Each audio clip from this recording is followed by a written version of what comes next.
A graça e a paz do Senhor Jesus. Esse amém passou do teto. Vocês estão tristes, é? Não, né? Estão felizes porque estão na casa do Senhor? Eu sei que a máscara não deixa aparecer o sorriso, mas eu tenho certeza que tem um sorriso em cada rosto aí, pela oportunidade que nós temos de estar mais uma vez reunidos na casa do Senhor. Então, por isso eu vou novamente saudar a igreja com a graça e a paz do Senhor Jesus. Amém? Está quase lá. Está quase subindo. Meus amados, é muito bom podermos estar aqui e saber que o primeiro convidado é o Senhor Jesus. De saber que Deus tem palavras de vida e de esperança para as nossas vidas. Não tem pandemia, tem situação difícil, não tem caos, não tem crise, tem fome, não tem peste, não tem terremoto. A Bíblia diz que nos separe do amor de Deus que foi derramado em Cristo Jesus. E esse é o motivo de estarmos aqui reunidos. Se não fosse o Senhor Jesus, você não estaria aqui. Eu tenho absoluta certeza. E aí o tema da mensagem, não sei se tem, Gel? Não? Mas aí eu vou citar para vocês e vocês vão poder repetir comigo. O tema é: quero trazer à memória aquilo que me dá esperança. Então vamos dizer comigo? Quero trazer à memória aquilo que me dá esperança. Então, se você entrou aqui nessa noite sem esperança, volte com a esperança que Jesus Cristo pode derramar no seu coração. Se você entrou aqui achando que tem alguma causa perdida, volte sabendo que Jesus é a solução. Se você entrou aqui com o coração triste, amargurado, saiba que Jesus é a alegria. E a Bíblia diz que quando o Senhor está, até a tristeza salta de alegria. E isso é uma verdade. É interessante que às vezes a gente vem lá de fora e às vezes nem vem, né? Deixa de vir ao culto porque está com problema, porque está com tristeza no coração, mas aí toma a decisão errada de ficar em casa. Diz: não, eu não vou hoje à igreja porque eu não estou me sentindo bem e porque eu estou triste. Eu já fiz isso, mas pode ter certeza, todas as vezes que eu fiz isso, eu fui frustrada, porque quando eu fiz o contrário, quando eu não queria ir, quando eu estava triste, que eu vim, a minha alegria foi renovada. As minhas forças foram renovadas. Eu entrei de uma maneira e saí de outra, porque a Bíblia diz que o Evangelho é o poder de Deus para a transformação de vidas, para a transformação de situações, para a transformação de momentos nas nossas vidas. Por isso nós temos que trazer à memória aquilo que nos dá esperança, porque às vezes a nossa memória, ela nos torna inimigos do Senhor. Por isso que o Senhor diz: renovai-vos pela transformação do vosso entendimento, para que experimenteis qual seja a boa, perfeita e agradável vontade do Senhor. O texto nós temos impresso? Não? Então vamos abrir a palavra do Senhor em Lucas, capítulo 24.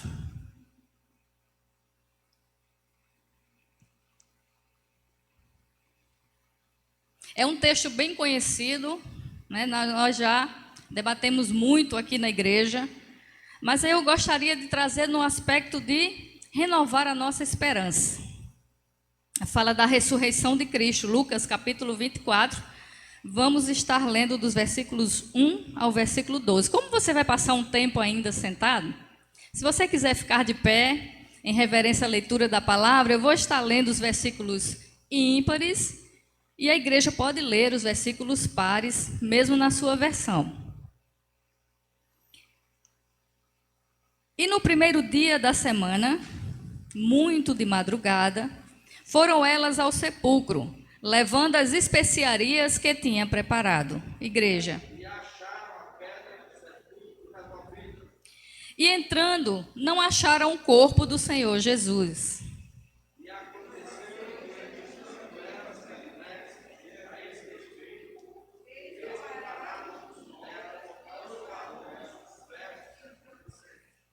E estando elas muito atemorizadas, e abaixando o rosto para o chão, eles lhe disseram: por que buscais o vivente entre os mortos?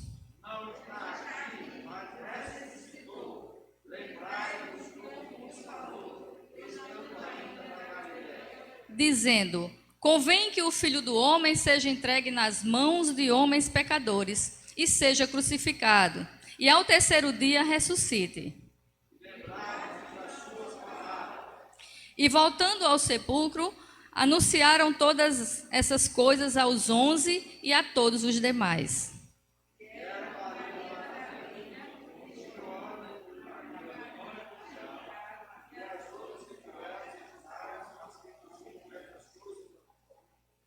E as suas palavras lhes pareciam como desvario e não as creram.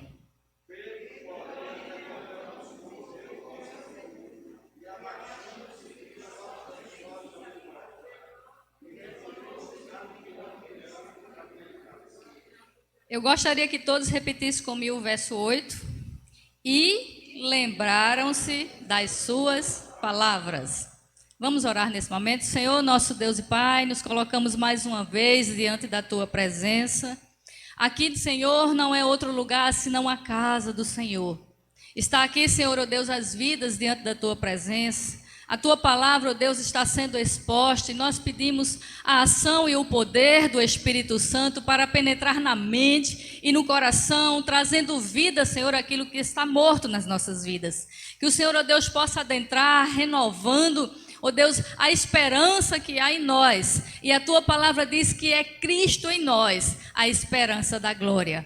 Assim nos colocamos diante da Tua presença e pedimos, ó Deus, que tudo quanto ocorrer nesta noite, aqui neste lugar, se reverta para a honra e glória do Teu nome. É assim que nós oramos em o nome de Jesus.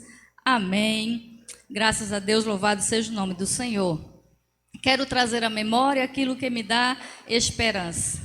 Interessante que esse texto da ressurreição, o contexto dele nos traz alguns tópicos bem que a gente deve trazer, né, à luz da palavra. Às vezes a gente lê, passa despercebido no texto, mas eu pontuei algumas coisas que eu gostaria que nós pudéssemos ir na palavra. Primeiro, nós estávamos aqui, nós não, mas as Marias, né, as mulheres seguidoras do Senhor Jesus, estava aqui nesse momento e era o dia, a Bíblia relata que era o dia da preparação, ou seja, o dia em que eles iriam preparar o Senhor para o seu sepultamento. Havia acontecido a morte. Jesus morreu cerca de 3 horas da virar da sexta para o sábado. Lá o calendário é diferente nosso, e o tempo também. Quando se vai anoitecendo, já entra-se um novo dia. Então, o que é sexta-feira à noite para nós já é sábado para eles, porque eles contam com o nascer do sol e assim quando o sol se põe. Então a contagem de tempo é essa. Então cerca de 3 horas, mais ou menos, antes de entrar no sábado, Jesus havia falecido. E aqui o texto ele nos traz mais alguns aspectos interessantes do momento. Eu gostaria, com relação ao dia da preparação, você vê em Lucas, esses evangelhos, apesar de terem textos similares, mas é interessante que cada evangelho traz uma característica do texto interessante para nós.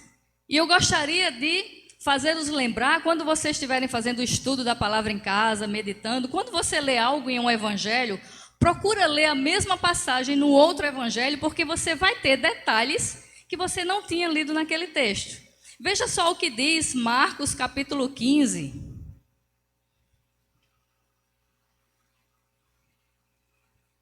No versículo 42, diz assim: e chegada a tarde, porquanto era o dia da preparação, isto é, a véspera do sábado. Então Marcos já nos traz um detalhe a mais que nós lemos aqui em Lucas. E ele fala que era chegada a tarde. Então logo estava bem próximo ao anoitecer, e o anoitecer, com o pôr do sol, entraria o sábado. E nós sabemos que no costume judaico, no sábado, eles não poderiam executar tarefas. E aí eles tiveram que apressadamente preparar o corpo do Senhor Jesus para o sepultamento. E ele retrata aqui Marcos que era a véspera do sábado. Outro detalhe importante também que nós precisamos ver é que as mulheres que estavam lá no momento da crucificação, elas também estavam no momento do sepultamento. Diz que as mulheres viram Jesus ser colocado no sepulcro. Outra questão também importante que nós precisamos ressaltar do texto, que no domingo, ou seja, veja o que é que estava acontecendo. Jesus morreu, eles tiraram Jesus da cruz, começaram a preparar o corpo do Senhor para o sepultamento. E a Bíblia nos relata aqui, em alguns textos, que as mulheres prepararam especiarias, perfumes, mirras, para embalsamar o corpo do Senhor. Mas devido ao tempo, que foi curto demais, e como no sábado eles não poderiam executar tarefas, eles tiveram que apressadamente preparar o corpo e levar ao sepulcro. E aí não tiveram tempo de preparar por completo o corpo do Senhor para ser embalsamado. E a Bíblia também nos fala que no primeiro dia da semana, ou seja, no domingo, ou seja, ele faleceu, na véspera do sábado, prepararam o corpo, não deu tempo de preparar completamente o corpo do Senhor, embalsamar como ritual para o sepultamento. E aí eles tiveram que apressadamente colocar o Senhor no sepulcro. E aí tiveram que voltar para suas casas, porque era sábado. Mas aí a Bíblia relata que elas foram preparar especiarias para retornar ao sepulcro. E eu gostaria que você gravasse esse momento. Elas foram preparar especiarias para voltar e terminar aquilo que eles haviam começado. Então, no domingo, voltaram trazendo especiarias e ungüentos. Outro detalhe que nós precisamos guardar também. Interessante é que, com relação a esse perfume, que era preparado para embalsamar o corpo do Senhor, que era a mirra, ela é mencionada 12 vezes no Antigo Testamento, como um perfume. E tem algumas outras passagens, alguns outros detalhes também importantes que falam dessa especiaria, desse perfume, em alguns episódios na vida do Senhor Jesus. Alguns aspectos interessantes para nós trazermos à memória. Primeiro, foi um dos presentes levados pelos reis magos. Lembra? Quem é que eu quero trazer agora à sua memória? Vamos lá trabalhar a nossa memória. Quais foram os presentes que os reis magos levaram para Jesus? Pastor, tão afiado na Bíblia, graças a Deus, escola bíblica está funcionando, que é uma beleza. Memória também, viu? Funcionando. Ouro, incenso e mirra. Mirra é exatamente esse perfume que era preparado para várias ocasiões. E uma dessas ocasiões do seu uso da mirra ele era o óleo sagrado da unção. Não é interessante isso? Vamos ver lá em Êxodo, capítulo 30.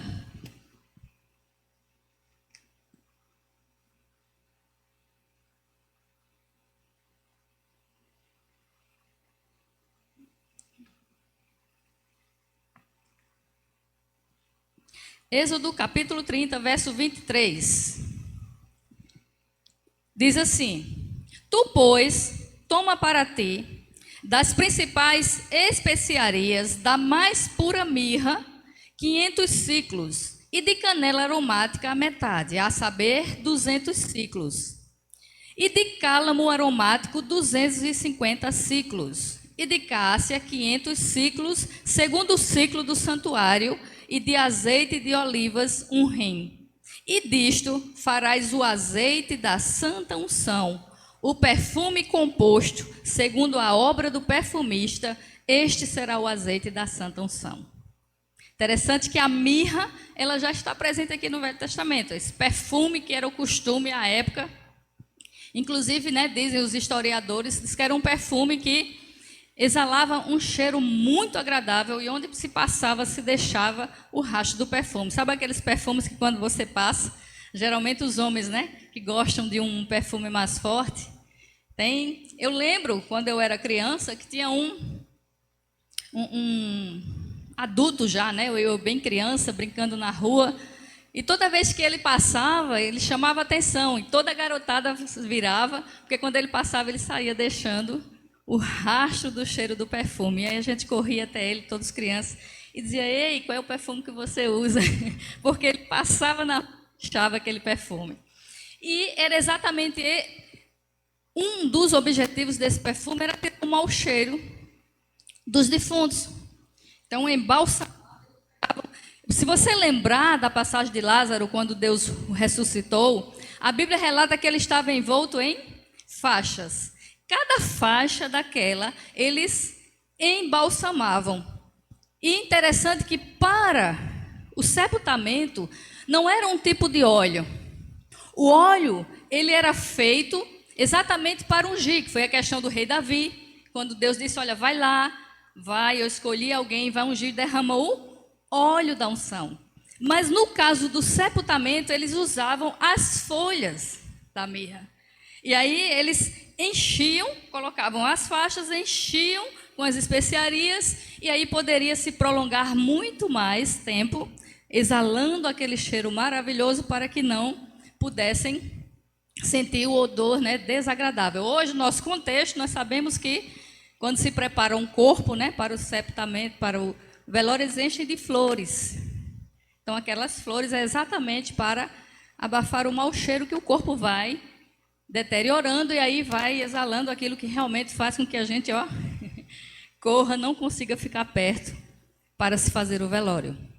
Mas ele era usado como óleo sagrado da unção, nós vemos aqui em Êxodo. Era também usado como presente para um rei, por isso o presente dos reis magos, né? Eles foram lá e deram e adoraram, se prostraram diante do rei Jesus, presenteando com aquilo que eles tinham de melhor e que era realmente da época considerado um presente de grande valor. Era o presente dado a um rei. Lá em Mateus capítulo 2, está relatado isso. Precisa você abrir, não? Eu vou ler aqui para você. É o Mateus capítulo 2, no versículo 11, que diz assim: e entrando na casa, acharam um menino com Maria, sua mãe, e prostrando-se, o adoraram. E abrindo seus tesouros, lhe ofereceram dádivas, ouro, incenso e mirra. Então, esse mirra, ele era usado exatamente para presentear os reis. Era um presente de grande valor. E outro aspecto bem interessante que eu gostaria que você acompanhasse comigo na leitura, que ele também era usado para aliviar a dor dos homens açoitados no caminho da crucificação.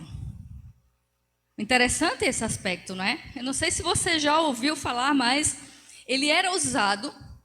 Nós vamos aqui ver em Marcos, capítulo 15. E aí, como eu acredito que tem algumas pessoas, né, que não conheciam esse costume, você vai ler aqui comigo em Marcos, abra a sua Bíblia, capítulo 15.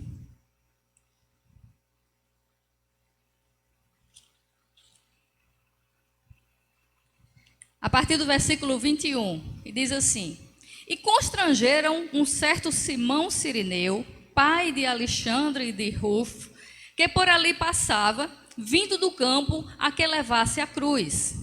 E levaram-no ao lugar do Gólgota, que se traduz por lugar de caveira. E deram-lhe a beber vinho com mirra. Interessante é que a Bíblia, meus amados, sabe o que é a riqueza da palavra do Senhor? É que nada que está escrito aqui é por acaso. Uma vírgula que você encontrar na palavra do Senhor tem um sentido. Tem alguma ligação com algo que Deus precisa nos passar, precisa nos fazer entender. Então, qualquer coisa que você ler aqui na palavra do Senhor, guarda, se você não entendeu, porque vai ter uma correlação com algum outro texto. E ele fez questão, o Senhor Jesus, deixar relatado aqui para nós essa passagem. E ele diz que na crucificação, quando Jesus estava sendo levado, e ele é crucificado, e se levaram ao lugar do Gólgota, que se traduz lugar de caveira, e deram-lhe a beber vinho com mirra, mas ele não o tomou.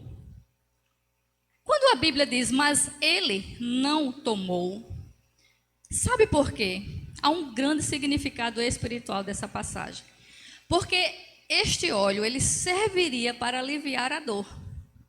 Aliviar a dor dos homens que eram açoitados no caminho para serem crucificados. Porque além dos homens serem levados para ser crucificados, ainda eram açoitados no caminho.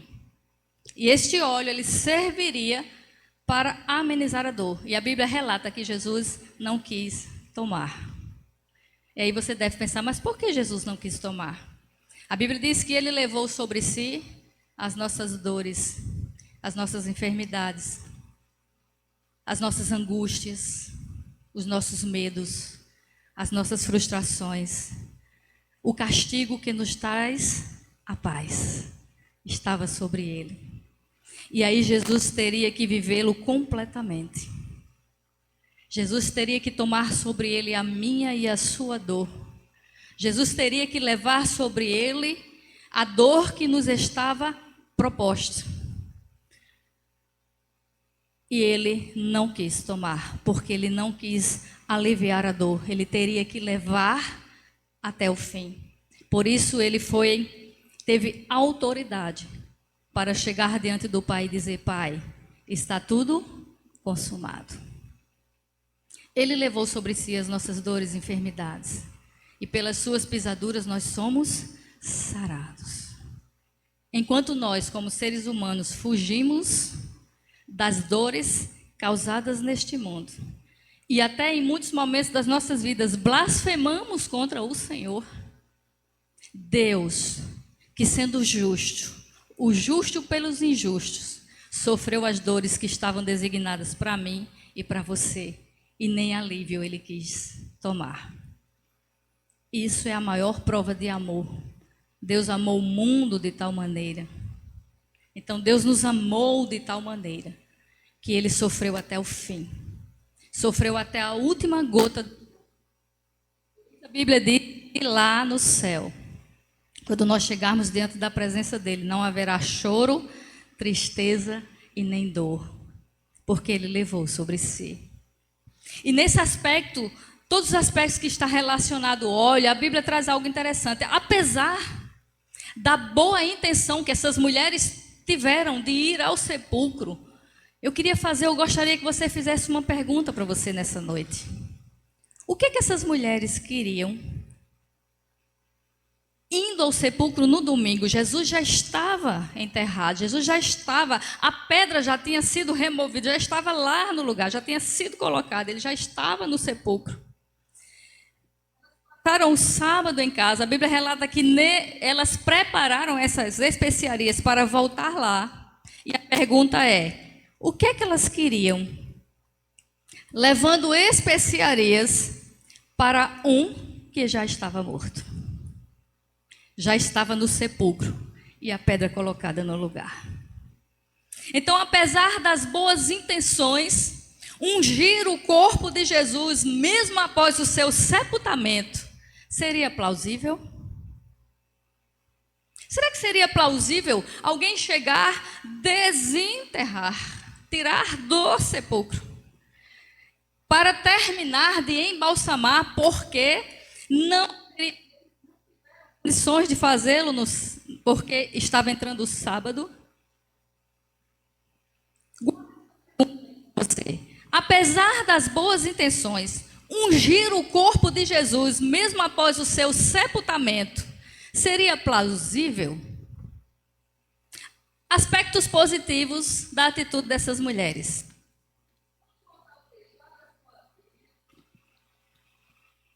Vocês estão me ouvindo? Está saindo som? Em Lucas 24, o texto base. Vamos ver aspectos positivos e negativos das boas intenções que essas mulheres tiveram de ir até Cristo já sepultado. E no capítulo 24, versículo 1, diz assim: e no primeiro dia da semana, o primeiro dia da semana é o domingo, Jesus já estava lá. Jesus já estava sepultado. No primeiro dia da semana, muito de madrugada, foram elas ao sepulcro, levando as especiarias que tinha preparado. Que momento é esse? Domingo. Eles tinham preparado, vocês estão entendendo o contexto? Eles tinham preparado as especiarias na sexta-feira, que foi o dia que Cristo morreu. Pelo tempo, cerca de 3 horas para virar o sábado, não poderiam fazer atividades, não tiveram como terminar, completaram o embalsamento, tiveram que colocar Jesus lá. Mandaram colocar a pedra. Por que mandaram colocar a pedra? A Bíblia relata para que não fossem lá, tirassem, levassem o corpo do Senhor, e aí surgisse uma notícia de que o corpo tinha sido roubado, mas aí colocaram a pedra. Para completar, em outro trecho também diz que os inimigos do Senhor, com medo de que roubassem o corpo, e aí foi lá e ainda selaram a pedra.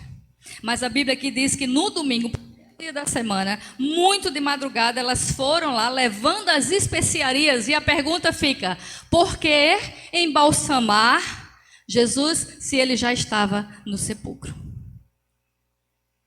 E aí tem um contexto, meus amados irmãos, que retrata o contexto da época, mas retrata os nossos dias também.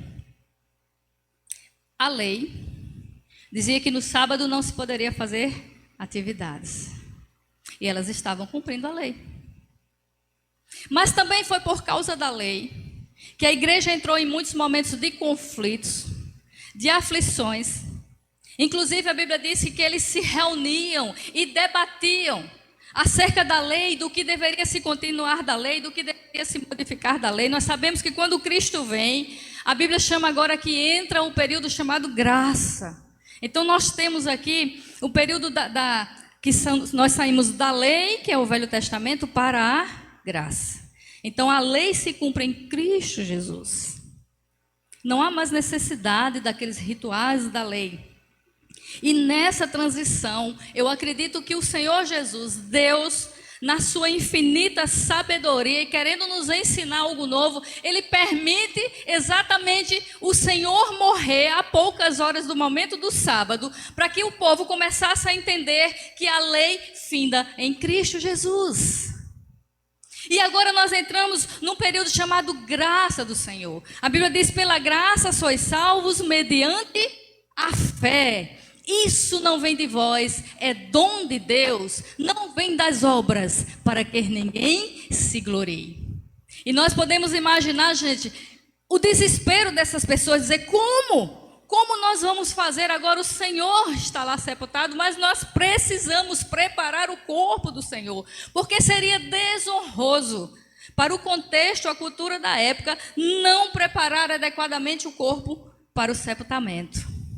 Mas Deus estava ensinando algo maravilhoso às nossas vidas, maravilhoso ao contexto daquela época. Quer dizer, olha, não é por esforço, não é por lei, não é por tradição. O próprio Senhor Jesus, em momentos da sua palavra, disse: vocês invalidam a minha palavra por causa da vossa tradição. Porque elas não entendiam que todo aquele contexto de lei, ele apontava para Cristo, e que em Cristo agora o evangelho se faz novidade de vida. Tudo agora, tudo que apontava para Cristo se cumpre. Cristo agora traz a sua graça e começa a mostrar a sua igreja. Diz: eu mesmo estabelecerei a minha igreja, a igreja do Senhor estabelecida, com uma nova mensagem, que é a de Cristo Jesus, não mais na forma da lei. E aí ficou aquela confusão toda de época de se faz concílio, o que permanece, o que tira. E os homens ainda estavam confusos porque não sabiam o que era que se deveria permanecer. E a Bíblia nos dá uma lição maravilhosa, como diz: o fim da lei é Cristo. E a pergunta que nós fazemos é: por que nós temos ainda igrejas que querem guardar sábado? Por que nós temos igreja ainda que vem dizer que esta roupa aqui não vai me levar para o céu? Que costume A, B ou C, quando Cristo ele faz algo que a própria lei dizia para não fazer, quando ele chega no sábado, ele cura alguém, E ele é acusado porque ele estava fazendo um bem no sábado. E ele dá uma lição enorme àquelas pessoas, mostrando que não é a lei que vai levar ninguém, não é o cumprimento da lei. A Bíblia diz: pela lei ninguém será salvo. E a igreja até hoje continua trazendo leis, querendo trazer situações e coisas para dizer que pode impedir, que tem autoridade de impedir alguém de ir para o céu. Ora, só existe uma única maneira de ir para o céu: Jesus Cristo. Ele diz: eu sou o caminho, a verdade e a vida. Ninguém vem ao Pai senão por mim. Não existe tradição, não existe lei, não existe situação que possa me fazer, me purificar. Não existe, pasmem, nem bondade me leva para o céu. Interessante que chegaram para o Senhor Jesus e se chamaram bom mestre. E aí Jesus, com a sua linda sabedoria, diz: por que vocês me chamam bom? Só há um que é bom: o Pai. E ainda tem ser humano cheio de orgulho e prepotência, achando que vai subir no céu porque faz caridade. A Bíblia diz que as obras apenas demonstram a fé que nós temos. Como é que eu posso dizer que tenho fé e pratico mal? Então, Deus, na sua infinita sabedoria, Ele começa a mostrar para nós que nós não somos absolutamente nada. Mas diante desse contexto, apesar das boas intenções daquelas mulheres, elas queriam cumprir um ritual da lei. E os aspectos positivos dessa situação: primeiro, elas mostraram coragem. Você veja aqui que elas saem de madrugada. Para o contexto da época, uma mulher andar numa rua em plena madrugada, elas estavam correndo risco de vida. E ainda correndo o risco de serem taxadas como mulheres da vida. Porque somente mulheres da vida é que andavam pelas madrugadas nas ruas naquela época. Segundo aspecto positivo, elas estavam dispostas a enfrentar desafios. Marcos capítulo 16 e o versículo 3 nos relata o seguinte: e diziam umas às outras: quem nos revolverá a pedra da porta do sepulcro?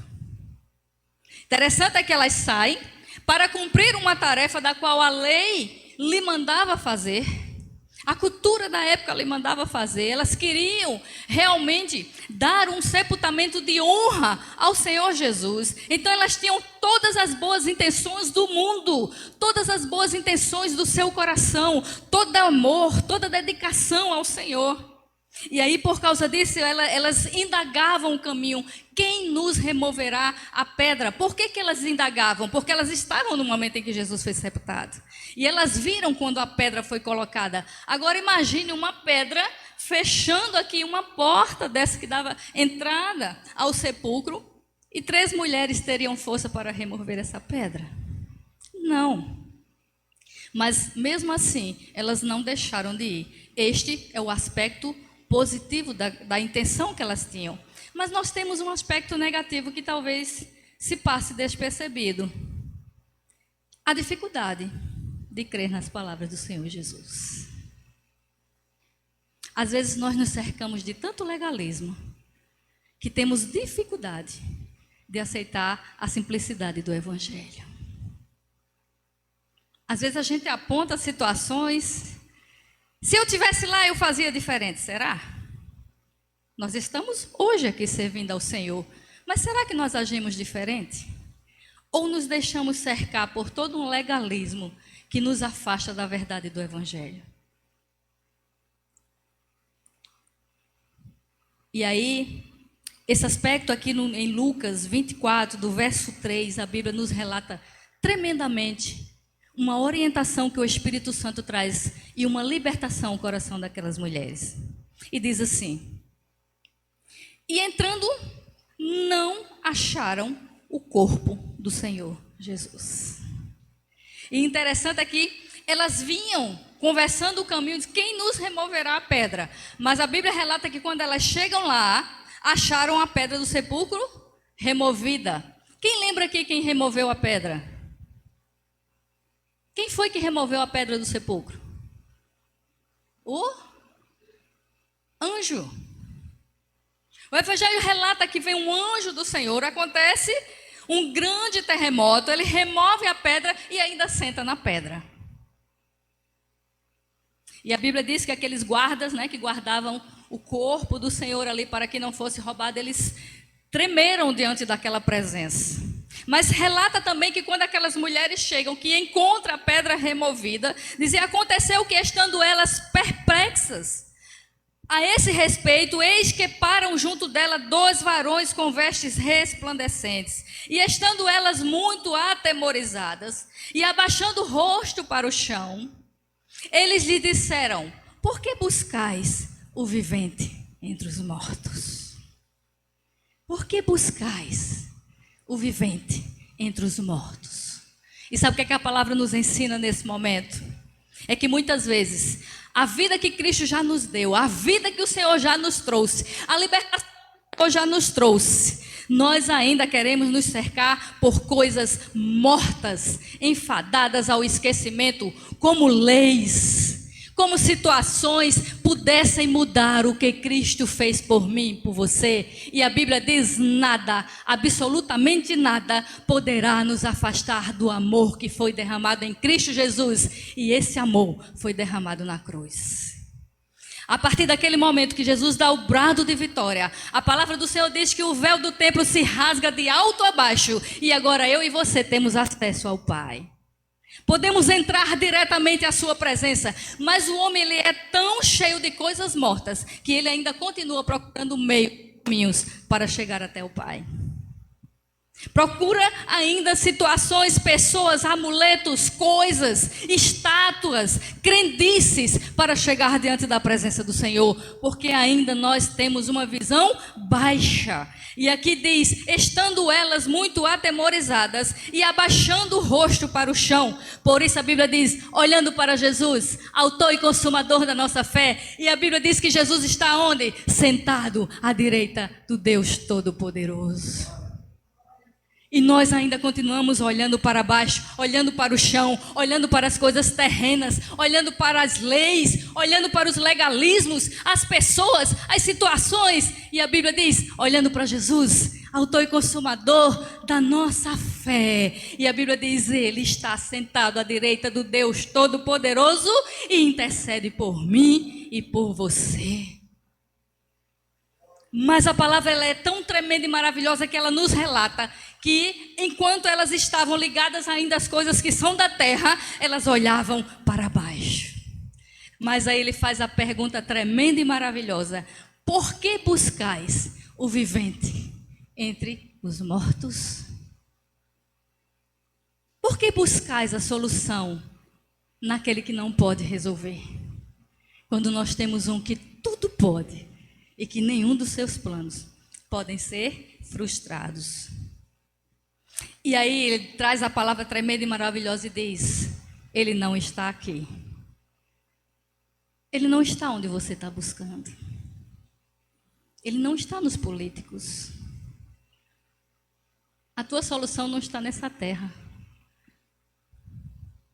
A solução à paz que o mundo quer, homem nenhum pode dar. Jesus disse: eu vos dou a minha paz, não vou lá dou como o mundo dá. Por isso que quero trazer à memória aquilo que me dá esperança. Não tem pandemia que tire os planos e os projetos que Deus tem preparado para a sua igreja. Não tem situação difícil que tire os planos e os projetos que o Senhor tem preparado para a sua igreja. Não tem nada, enfermidade, situação difícil na sua família que Deus não possa agir. Porque Ele está em cima, assentado nos céus. E Ele disse: todo o poder me foi dado nos céus e na terra. Quem é que manda na terra? Jesus. Quem é que está no céu? Jesus. E ele disse: todo o poder me foi dado no céu e na terra. Não há outro nome além desse nome. Não há pandemia, não há situação. A Bíblia diz que nada que acontece aqui na terra não acontece sem que Deus permita. Só vai até onde Deus dizer, basta. É só até aqui. Porque é esse Deus que nós servimos que tem todo o poder. Interessante que esse aspecto da palavra nos mostra que elas não foram ao sepulcro para constatar a sua ressurreição.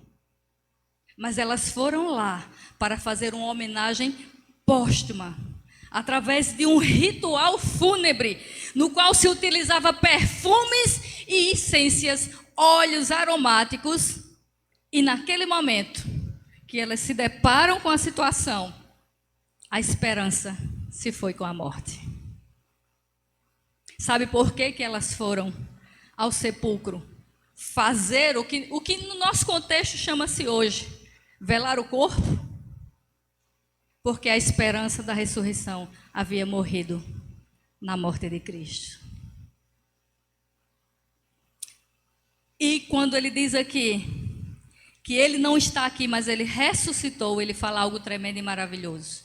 Lembrai-vos como vos falou, estando na Galileia.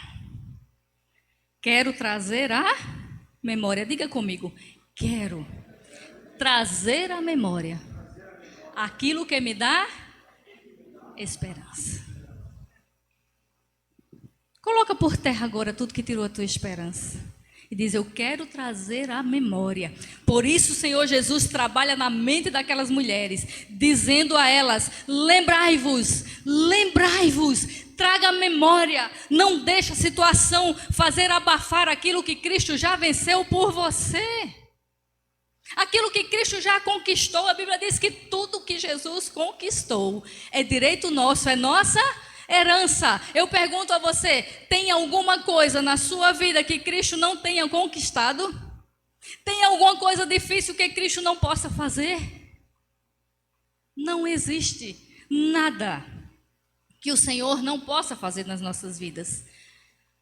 E aí o Senhor diz, traga a memória. Lembrai-vos como vos falou. E ele diz o que Cristo falou. Ele diz, dizendo, convém que o Filho do Homem seja entregue nas mãos de homens pecadores, seja crucificado e ao terceiro dia ressuscite. E ao terceiro dia o quê? O que é que elas estavam fazendo no sepulcro se era o terceiro dia? O que é que essas mulheres estavam fazendo no sepulcro se era o terceiro dia? O dia da ressurreição, o dia em que Cristo se levantou com poder, com grande glória, e chegou lá e disse, Pai, está aqui a vitória, está aqui o aguilhão da morte, ele não existe mais. Mas nós, seres humanos, sempre queremos, nas nossas tradições, trazer o que está morto, quando Cristo é vida. E essa intenção delas de chegarem ao sepulcro, teve a boa intenção de quê? De glorificar o Cristo morto, de embalsamar o Cristo morto. Mas ele disse, ele não está aqui, ele ressuscitou, porque Cristo é vida, e ele tem vida em abundância para mim e para você.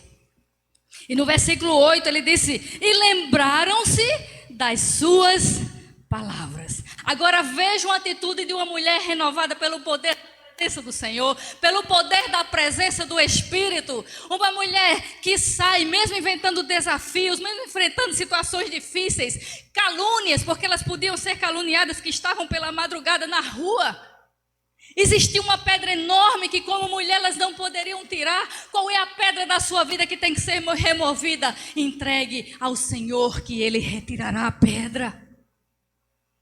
Não vá você com as suas próprias forças, com seus próprios pensamentos, mas deixe Deus fazer aquilo que você não pode fazer. Deixa Deus agir. E quando elas agora, através da palavra, a palavra de Deus é ela que nos faz trazer vida, reavivar. Deixa Deus reavivar a tua fé, deixa Deus reavivar a lembrança, trazer à memória aquilo que te dá esperança. E quando elas deixam essa palavra entrar na sua mente e no seu coração, cumprindo o que a palavra diz, renovai-vos renovação da vossa mente. Transformai-vos pela renovação do vosso entendimento. O entendimento só vem pela leitura da palavra. Deixa a palavra entrar, toma café com a palavra, almoça a palavra, janta a palavra, lancha a palavra, faz um jejum, mas deixa a palavra adentrar na sua vida e trazer vida àquilo que está morto. Porque quando a Bíblia diz, lembraram-se das suas palavras, sabe o que acontece? Muda de atitude. Voltando do sepulcro, deixando o que está morto, largando as suas legalismos, largando aquilo que elas achavam que iria fazer de bem. Todas estavam bem intencionadas, mas estavam agindo de forma errada, porque não creram no que o Senhor tinha dito. Mas agora elas têm uma postura diferente. Voltando do sepulcro, anunciaram todas essas coisas aos 11 e aos demais. Se tornaram agora portadores das boas novas. Deixaram de olhar para o chão, começaram a olhar para Jesus. Deixaram de olhar para a pedra e começaram a olhar aquele que é capaz de tirar a pedra. Deixaram todas as suas manias, os seus legalismos, as suas coisas humanas. E agora olhando para Jesus, autor e consumador da sua fé, baseado na fé na palavra do Senhor, elas agora começam a ser anunciadoras das boas novas. E o interessante é que a Bíblia ela é capaz de relatar quem são as Marias que estão nesse contexto. E diz, era Maria Madalena. Quem foi Maria Madalena? Uma mulher do qual Deus tinha expulso o quê? Demônios. 7, somente. Só 7. Joana. Sabe quem era Joana? Esposa de uma grande autoridade da terra. Quem mais? Maria, mãe de Tiago. Interessante que tem uma Maria na história que a Bíblia relata, que chega diante do Senhor e diz assim, Senhor, permita que quando o Senhor estiver lá no céu, meu filho assente um à tua direita e o outro à tua esquerda. Sabe por que a Bíblia não deixa escapar nada? Porque a Bíblia mostra quem nós somos. Egocêntricos, egoístas, murmuradores, cheios de vontade própria. E a Bíblia diz que nós não passamos de pó e cinza. Nós só chegamos lá porque Deus abriu a porta para nós. Mas todas essas Marias, em todos os seus contextos de vida, que tinha milhões de coisas para impedir que chegasse diante da presença do Senhor, elas agora não olham mais para o chão, olham para Jesus. Creem na sua palavra e vai anunciar aos 11 o que elas tinham visto e ouvido. E diz assim, e as outras que com elas estavam, as que diziam estas coisas aos apóstolos, e as suas palavras, preste atenção, lhes pareciam como o quê? Desvario, e não as creram. E sabe quem é que a Bíblia está falando que não creram? Os apóstolos que andavam com Jesus. Pedro, porém, levantando-se, correu ao sepulcro. E abaixando-se, viu os lenços ali postos e retirou-se, admirando consigo aquele caso. Para encerrar, meus irmãos, esse contexto agora, das Marias renovadas pela presença do Senhor, chegam diante dos apóstolos que ouviram do Senhor, mas não creram nas suas palavras, mas não foram só as suas palavras, porque eles não creram no que Jesus tinha dito. Jesus tinha dito que ao terceiro dia ele iria ressuscitar. Mas ainda assim, a Bíblia diz que eles não as creram. Pedro, porém, levantando-se, correu ao sepulcro. Sepulcro é lugar de morto. É lugar de colocar as coisas mortas, mas ele ainda vai lá. Quantas e quantas vezes no nosso caminhar com Cristo nós queremos trazer as coisas velhas? da velha natureza, do homem velho que já está morto, que foi sepultado em Cristo Jesus. Quando nós declaramos e nos batizamos, nós estamos dando testemunho de quê? De que estamos enterrando a nossa velha natureza, as coisas velhas e mortas. Mas ele ainda vai lá. E abaixando-se, interessante é que quando as mulheres viram o anjo, abaixaram. E quando Pedro chega no sepulcro, ele o quê? Abaixou. Sabe por quê? Porque quando a gente deixa de olhar para o alto, quando a gente deixa de olhar para cima, quando a gente deixa de crer na palavra, a gente olha para baixo. A gente olha para as coisas que estão mortas. E, abaixando-se, viu os lenços ali postos e retirou-se, admirando consigo aquele caso. Quantos de nós hoje, meus amados irmãos, nós vivemos traumatizados, feridos, desiludidos, chocados, desapontados, quer seja porque morte de entes queridos, traições, decepções, agraves financeiros, fé abalada, desânimo, enfermidade que tira nossa paz, casamentos fracassados ou pessoas que vivem de casamento de aparência, doenças da alma. E dizemos que estamos caminhando com Cristo.